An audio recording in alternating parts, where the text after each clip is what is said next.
السلام عليكم ورحمة الله وبركاته. مرحبا بكم في قناتي عالم النساء. إذا أعجبكم الفيديو لا تنسوا بالضغط على لايك للفيديو والاشتراك في القناة والضغط على الجرس للتوصل بجديد الفيديوهات. اليوم سوف أقدم لكم ملعقة سحرية لنقص 5 كيلوغرام في أسبوع واحد. هذه الوصفة جربتها أنا شخصيا بعد فترة الولادة. لاحظت أن وزني زاد، فقررت أن أنقص وزني بوصفات طبيعية واستعملت هذه الوصفة، والصراحة النتيجة ظاهرة من الأسبوع الأول.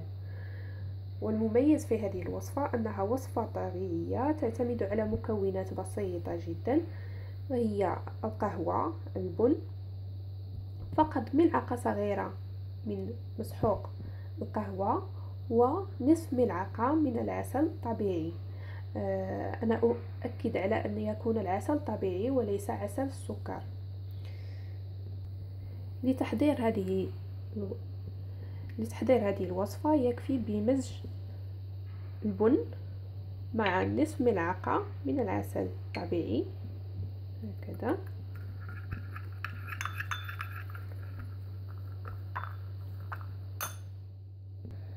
بعد مزج المكونات نحصل على ملعقة بهذا الشكل. القهوة تستخدم القهوة للتنحيف، حيث يساعد وجود مادة الكافيين على الحد من الشهية المفرطة، لذا فهي تفيد في خسارة الوزن.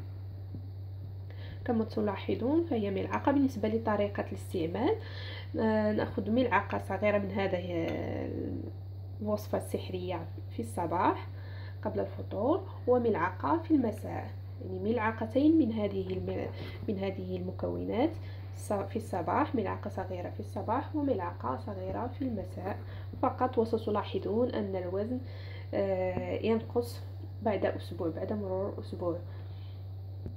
بالنسبة لمدة استعمال هذه الوصفة، هي تستعمل حتى الوصول إلى الوزن الذي تريد، الوزن الذي يرضيك. أتمنى أن تجربوها، فهي صراحة وصفة رائعة وسهلة جدا ومميزة. وبالنسبة لخسارة الوزن فستلاحظون ذلك انطلاقا من الأسبوع الأول. وأتمنى أن تدعموني بالاشتراك في القناة، ولا تبخلوا علي بلايك للفيديو والضغط على الجرس للتوصل بجديد الفيديوهات. وشكرا لكم، وإلى اللقاء إلى وصفة أخرى إن شاء الله.